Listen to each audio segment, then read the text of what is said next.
Good evening from our headquarters in Kiev. This is the Sunday show at Hromadske International, the only prime-time show in English explaining Eastern European geopolitical storm. And I'm Natalia Humenyuk. And I'm Christian Boris. Today we will take a close look at the blockade in Ukraine. Later on in the studio we have a very special guest. The Canadian ambassador to Ukraine will be joining us for a discussion of Canada's ongoing support to Ukraine. And finally, we'll finish by taking a look at the third anniversary of the fake referendum in Crimea. And we'll be back in a second.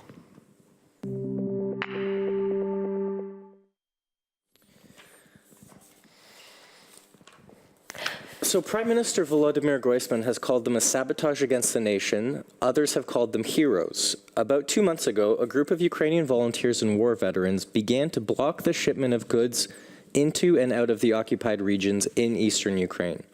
Now, the government of Ukraine has legalized the blockade, and while people are still allowed to cross the line demarcating the territories, trade is now shut down entirely. We're speaking about the blockade of Donbas, which had become a huge controversy in Ukraine with a very strong sentiment from the different political groups, as some people say that the blockade is the moment when Ukraine had lost Donbas and it had lost billions of US dollars, and the other says there is no other way than to stop it, and there is no way to trade with Russia or have any trade connection with the territories under separatist control where the Ukrainians were dying. So before we go on that, we would remind you what really happens, the most important points of this blockade before we start the discussion with the guests.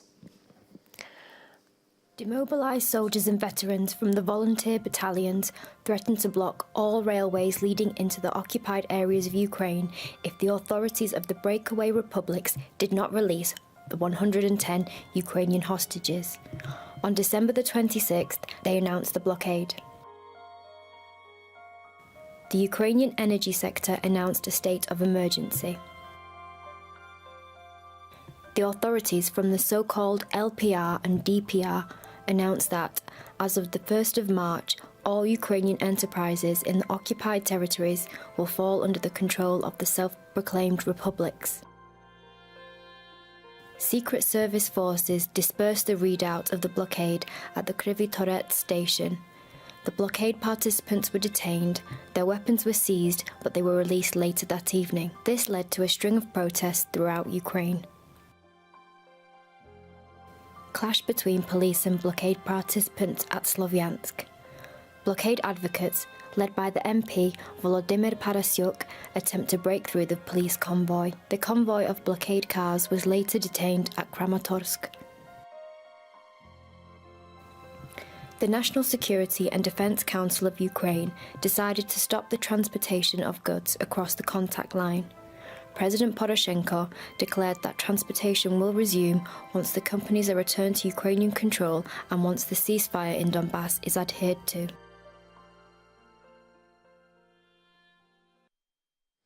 So we have the guests currently in our studio to discuss, of course, the economic impact of the blockade, and we would also we would discuss the politics as well, but the economy expertise goes first. So we have Hlib Vyshlinsky, who is the Executive Director at the Center for Economic Strategies, and Paraschiy, who is the Head of Research at Concorde Capital. So really, for the start of the discussion, I know there are different positions from the economists, not just from the politicians who explain. So how would you explain the blockade? How much damage or how much good it has done to Ukrainian economy and to the Ukraine as it has? I probably would say, give a word for Hlib.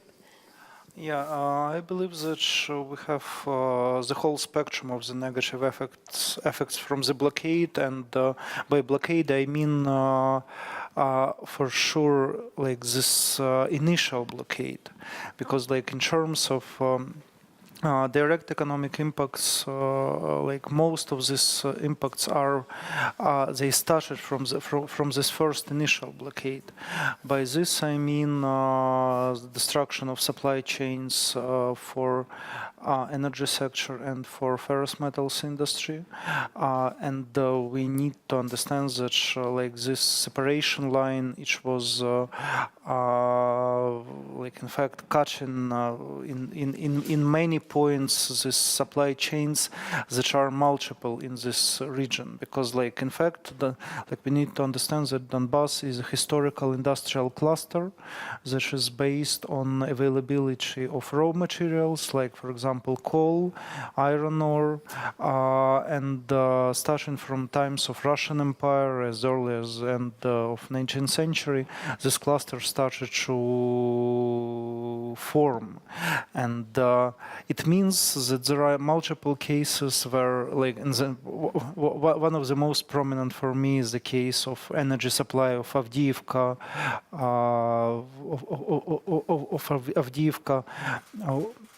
plant that was in the epicenter of the latest like military escalation.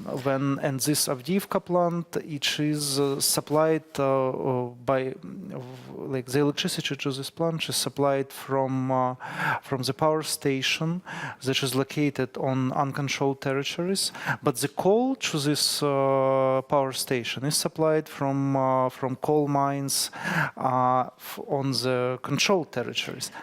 And Alexander, so what would you say on that? Some of the economists count that there are $2 billion or that kind of level of the loss Ukraine has. Yes, so in generally, I think Hlib and me and central bank economist and our government economist, they have the same number, which is minus 1.5 to minus 2.0 billion dollar losses on current account, losses on economy, and so on and so on. I agree with these numbers, but I understand where these numbers came from. They came from like our statistics, official statistics. Yeah, if we count like number of steel produced on the occupied territory, number of coal produced on the occupied territory, if you multiply it by prices, you will get this number. Let's say $2 billion. Yeah, but it's in static. Yeah, in reality, it will be not that picture, because, for example, last year on the occupied territory we had 3.3 million tons of steel produced. Okay, loss of this 3.3 million is painful. Yes, it is painful. But on the, let's say, mainland Ukraine, we had minus 4.7 million tons of production over the last 3 years. What I'm trying to say that this minus 3 million tons on that territory can be easily substituted by increase of production, by raising these idle capacities on the mainland Ukraine. Is there a plan to do that already? Well, if we hear our metallurgists, we only see that they are ready to beep, to complain, and so on. But steel prices are at their historical, let's say, 2-year high today. Yeah, if you and we have emptied niche. Alchevsky is not working. Yanakeva is not working. We have emptied niche. Come on, guys. Just raise your production, just deliver this GDP, this like theoretical minus 2 billion. You can do it, you can substitute it. Of course, there is some time lag because you need to find some flux, some anthracite, some coking coal, and so on. It may take some time, but come on, prices are pretty high for steel. You can do it. If you want to generate profit, you can. You will do it. What's the time frame? You say it might take some time. What's the time frame? Oh, it depends on their efficiency. I don't know efficiency of these sales guys. So I think it could take. We already have 1 month of this blockade as. as we already discussed, and so I think that it could take for some inputs it could take 2 months. For some input, it could take maybe 3 or 4 months, but it is doable. It is substitutable. So you think? I would ask, like, what would be like a general message? Of course, especially when we're speaking to the foreign audience and to the audience which probably can't that easily count. Is it anything beyond the figures? Like, what is a long-term effect? Somebody would say we have lost Donbas overall because any kind of further cooperation, or if Ukraine won't reintegrate Donbas, it needs to have some trade. That would be the instrument to go on with the relations. But there are totally opposite ideas that, like we can totally exclude any kind of the cooperation with Russia and Donbas temporary. So kind of shortly, can you express what are your points on that as well? Whoever who would like to address that first. Yeah, for me, it is obviously a very big loss. Like, we have assets that belong to Ukrainian legal entities, that belong to Ukrainian nationals, and like with all our negative opinion on oligarchs, and like there is a truth in this negative opinion. In any case, these are Ukrainian nationals that own assets, that in fact owned assets there. There are Ukrainian citizens that work on controlled territories that lose some well-being because of this. Like, we mean here both like management staff that is working on controlled territories. We mean, like, for example, people working in Mariupol on ferrous metals plants that are owned by the same Akhmetov's group and that are dependent on these supplies. And I agree with colleagues that like some of these supplies could be like substituted by other sources, like by imports. But in any case, it will be a suboptimal decision. Like, some working places could be lost because of this, because like production of some goods could be not profitable enough. So in any case, it will be a loss.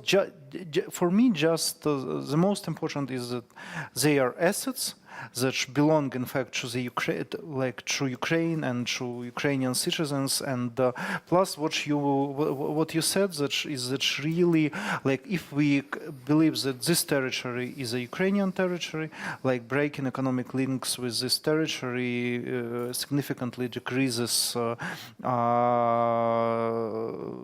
the chance that these territories will be returned to Ukraine. Alexander. Well, of course, I agree with Hlib, because in the long term, we are losing some part of our economy, which is definitely not good, which is definitely painful. But again, in the short term, as I already said, we can easily substitute these losses. We will have no negative effect on our currency. We shouldn't have any negative effect on our economic growth. So, of course, we potentially could have some negative effect on our budget income, but I'm not sure that it will be negative, because in fact we have like 150 kilometers gap, some border, 150 kilometers long border, which we do not control, which means there is huge smuggling. You can deliver everything from Vladivostok to, I don't know, Kyiv or some other city without any customs. Nobody is paying customs, so we are losing. Our budget is losing. We don't know how much. We can only calculate this 2 billion. That's okay. But we have other issues which we cannot calculate. And these issues which forced these people to block all these railway routes, because everybody understands that there is smuggling, which nobody controls. And this smuggling, it decays our government, our country from inside. What about negative impacts that you can calculate? Because the IMF just said that they're going to postpone a meeting about the next $1 billion that was supposed to be loaned out as part of the aid package. So what happens now that things like that are coming in? Well, if this postponement is an attempt to blackmail Ukraine to stop the blockade, that could be like an issue, yeah. But I'm sure that it was just a technical postponement because, of course, we need to be sure, and the IMF needs to be sure that all that we have committed to do in the memorandum, it will be done on time.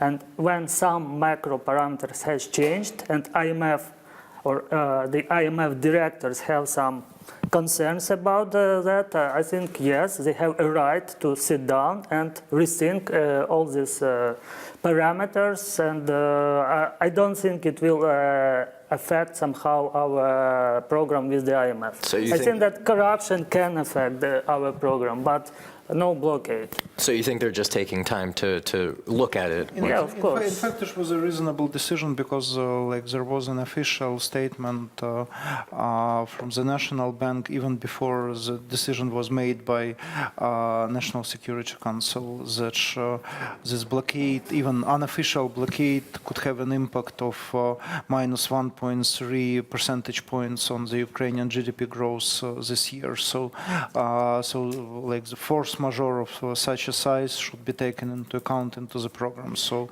the most realistic version is that, really these delays of more technical nature. While I hope that IMF will also take into account what is going on with the audit of the National Anti-Corruption Bureau, which is also in the heart of the program. So, of course, this became a political issue, and it is a political issue. There is no secret that the president had been before against the blockade, and it has taken some weeks to totally change the opinion, more or less, instead of being somebody who is opposed to run the movement. We would like to present to you the quotes of Petro Poroshenko on these blockades and how they had changed. Blocking railways with temporary occupied territories of Ukraine and an attempt of economic blockade unfortunately became a destabilizing factor in recent days. As a result of joint efforts with the blockade by activists and terrorists, Ukraine has lost its factories and, unfortunately, it has evoked a new reality.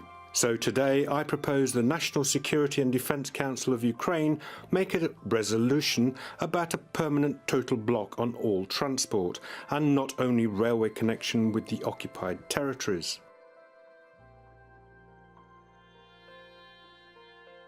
It destroyed Ukraine in Donbas.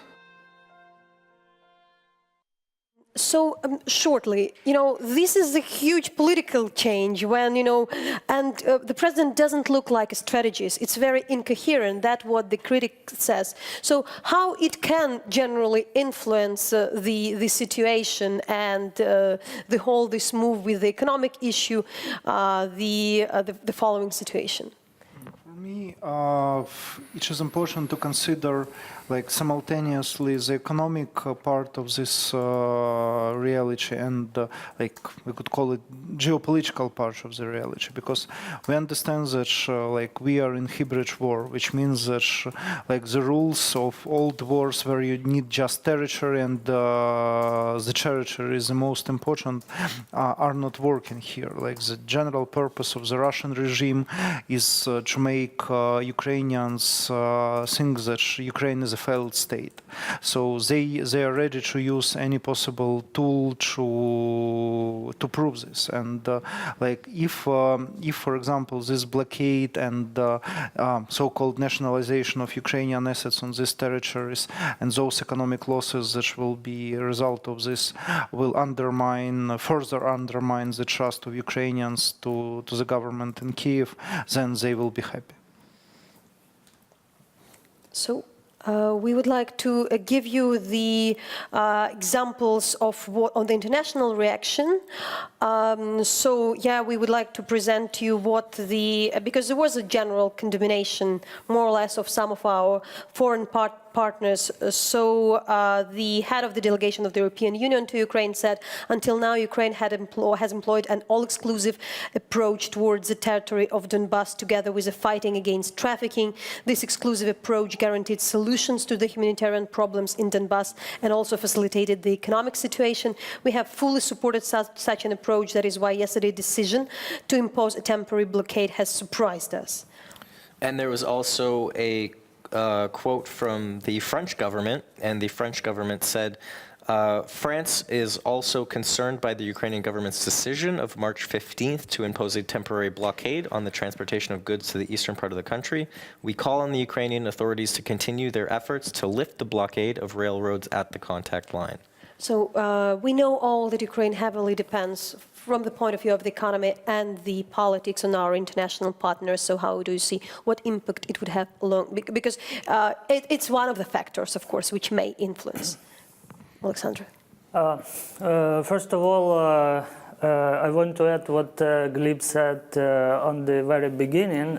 So the blockade didn't start this week. It started in early February. And what happened this week, I think it's a very positive development, because the official blockade is much better than the unofficial blockade, because official blockade is something that we all understand. We understand that it will be for some long time.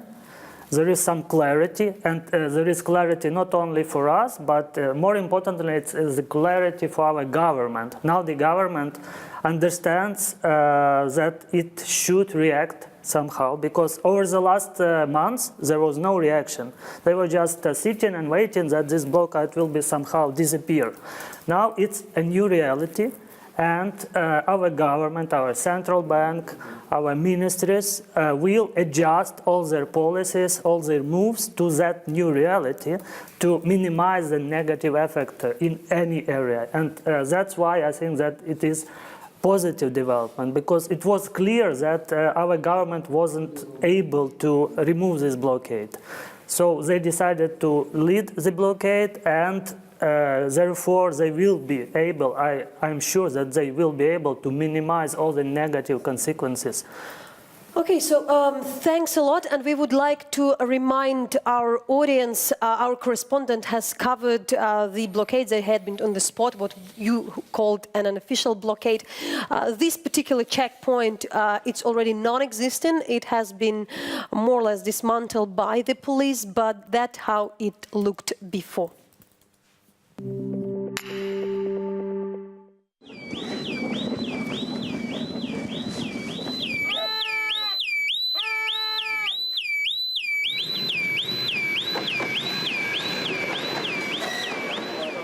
Ми сказали, 20 чоловік, от мами їдуть забирати, приїжджають, ну ми знаємо, що ми перемогли, да? Десь чуть-чуть. Вже якісь кроки до перемоги зроблені. Яким чином Ахметов може вплинути на рішення щодо звільнення полонених, якщо вони контролюються бойовиками, які в свою чергу контролюються росіянами? Ну, він якось там працював 3 роки. Він ж якось домовився про взагалі функціонування підприємств на тій території. Він якось домовився про переміщення вантажів. Тобто це він з кимось фізично мав говорити. Якщо полонені вони цього звільнені, то знову відновиться транспортне сполучення? Я не можу відповідь на це питання дати, бо тому що, я ще раз кажу, я не приймаю рішення. А люди думають, що ми ще й перекрили дорогу. Ні, ми дорогу не перекриваємо. Проїзд по дорозі через цей переїзд вільний.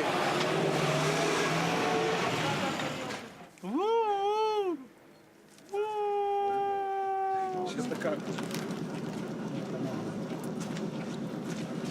Пам'ятаєте, який сам? Місцеві ось вулиця, місцеві часто приходять, кажуть, що ви правильно все робите.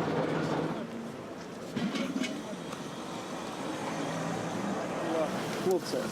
Кто хочет сказать пару слов, может быть, передать привет, сказать, что приезжали, сказать, что вы тут делаете? Ми приглашаємо своїх побратимів, друзів, щоб вони приїжджали на блокаду.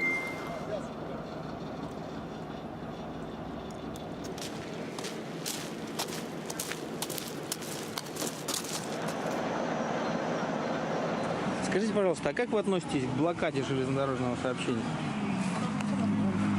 Нормально в каком смысле? Поддерживаете? Положительно, можно сказать так. Объясните, почему.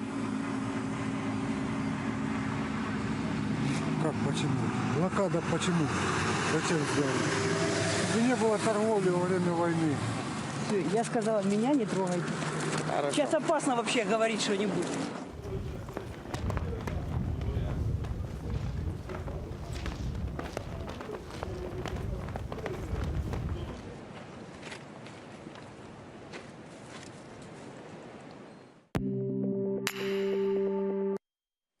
Very few trusted organizations can work at the both sides of the Russian-Ukrainian conflict. I'm speaking about the Donbas.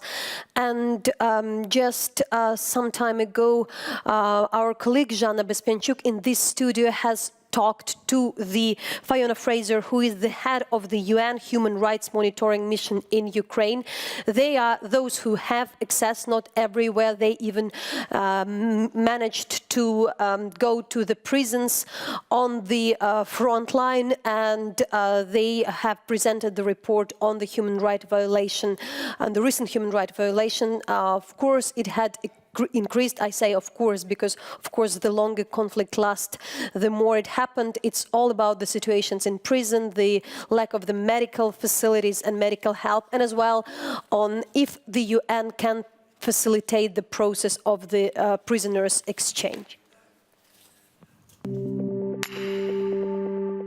You mentioned that your report that UN mission for human rights has taken actions. Some activities are in order to improve the situation with human rights in the occupied territories. What exactly you have done? Well, yes, as you've rightly pointed out, I've just launched our 17th quarterly public report that covers the period from the 16th of November 2016 to the 15th of February 2017. The Human Rights Monitoring Mission in Ukraine, we've been here now for over 3 years, works on both sides of the contact line directly in the conflict-affected area. We work day in, day out, interviewing victims and witnesses of violations of international human rights law and international humanitarian law. And then we verify this information, document it, advocate with relevant authorities, refer cases to humanitarian organizations, and undertake interventions and then issue these public reports. Why are these concerns raised after these meetings that are in this report? So the conflict-related sexual violence report that we did covers a period from April 2014 until February 2017. So it's looking at the whole time frame of the armed conflict. And so the recent visits that we undertook to places where people were detained were not directly linked to this report. Conflict-related sexual violence is part of gender-based violence. Conflict-related sexual violence is not only about violence that is acted against women, it is also about violence which perpetrators commit against men as well.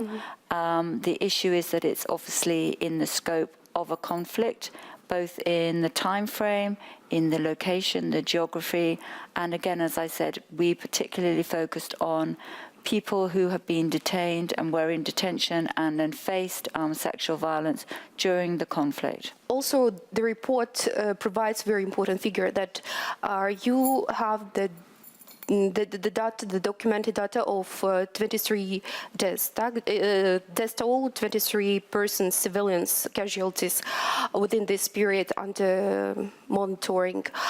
How you document, which deaths you document, in which way, how this figure emerged? So we have been consistently documenting civilian casualties that have taken place, occurred during the conflict. When we talk about civilian casualties, it's clearly both people who have died and people who have been injured. We give an estimated figure of a total figure for these civilian casualties, and the figure you're referring to, the 23 civilian deaths during the time frame of this report, came about because of shelling, again on both sides of the contact line. And there was a particularly critical moment during the spike in hostilities between the 28th of January and the 5th of February around the triangle of Avdiivka, Yasenovata, and Donetsk airport, where we saw a high number of civilian casualties. We make the point in the report that while this is actually a decrease in the number of civilian casualties since our last reporting period, the 3 months prior to November the 15th, it is actually an increase in the number of civilian casualties in comparison to 1 year ago. And also the majority of those individuals who were killed, some 12, were mostly due to shelling. With regard to your question about how we gather the information, we go to the sites where a civilian casualty has unfortunately occurred. We talk to either if they're injured, we talk to individuals, we talk to witnesses, we go to the morgues if necessary, hospitals, we cross-reference with law enforcement bodies. So we really try to verify from a number of different sources the information that we have. And we also work very closely with other international partners on this issue, including the OSCE Special Monitoring Mission. 17 reports. What dynamic do you observe in terms of human rights protection? Don't you see the freezing of the situation, or maybe improvements, or maybe regress instead, backlash, setback? What do you observe? Well, I think what we've seen is that the conflict has led to some systemic human rights violations that were here in Ukraine before the conflict even started, becoming more acute. I've mentioned already one, the use and practice while people are in detention of ill treatment and torture. That's one very specific. But we have also seen that there has been an openness and willingness to address some very specific violations. And I think what's important is that there's also legislation being put in place, particularly around the judicial reform that's also coming into place, that's absolutely key for questions when it comes to accountability for crimes that have taken place before the conflict and also obviously in relation to the conflict. So it varies, but I think what's essential in any country is that if there's an openness and a willingness of a state to actually discuss, address, and try to make efforts to meet its human rights obligations, and I think that's what we see here.